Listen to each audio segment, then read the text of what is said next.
Salut, j'avais envie de vous parler de Nick Cave parce que c'est une esthétique qu'on a peu creusée sur cette chaîne, parce que j'ai passé ma vie à essayer d'en deviner les instruments, et parce que c'est quand même drôle pour un crooner scénariste de finir dans autant de séries et de films. Je vous explique ça. In his catastrophic plan, designed and directed by his red right hand. On est en 94 et c'est sur l'album Let Love In. Oui, on dirait le nom d'un single de Lenny Kravitz. En commun, la dimension religieuse, mais bon, j'y reviendrai. Mais là, c'est surtout le nom du 8e album du groupe de rock expérimental Nick Cave and the Bad Seeds. Oui, ils se sont formés à Melbourne. Nick Cave, c'est qui? Eh bien, un baryton au grand front. Un type, obsédé par la mort, la religion. Et puis, l'amour et la violence. C'est aussi un écrivain, un poète, un scénariste, je le disais, et un acteur cabossé. Renvoyé de l'école à 13 ans, un père fervent anglican qui meurt dans un accident, alors que lui-même est arrêté pour cambriolage à 19 ans, une dépendance à l'héroïne qui dure au moins 20 ans, et 2 enfants décédés. Ah, évidemment, les paroles de ce morceau en sont imprégnées.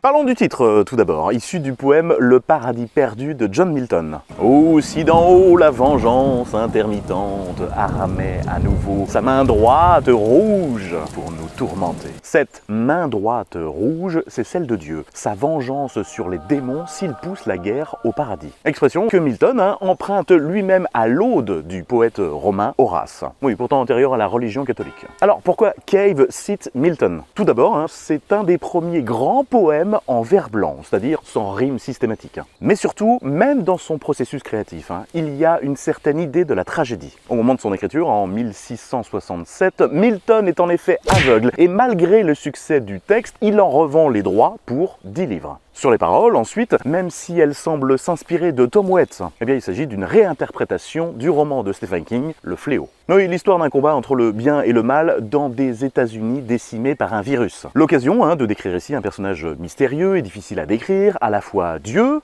homme, fantôme et gourou. J'adore d'ailleurs la façon dont Nick Cave détache le dernier mot.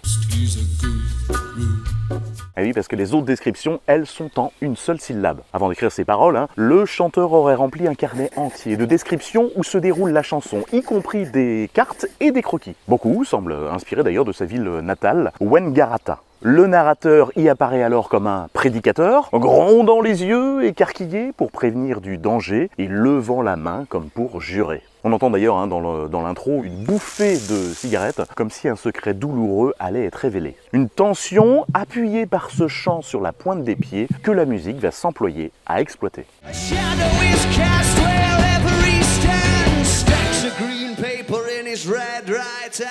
La musique, elle est née d'une improvisation. Cave en avait marre de jouer au piano en do mineur ou en sol mineur, et il s'essaie donc au si.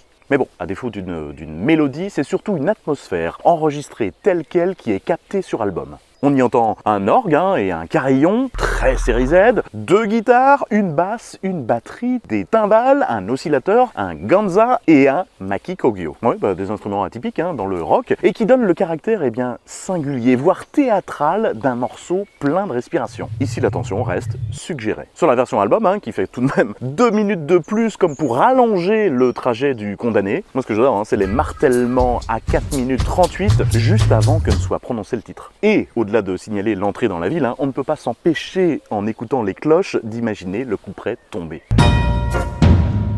Encore plus troublant encore, enfin, l'ambiance se situe entre ballade érotique et convoi mortuaire. Le clip, lui-même, enchaîne scène de vie ordinaire, les attitudes de crooner, puis l'éruption dans l'intimité, voire la suggestion de scènes de violence à travers de gros plans sur un poulet déchiqueté, une balle, ou encore des coups de club de golf. Oui, pas étonnant que le cinéma et les séries s'y sont engouffrés.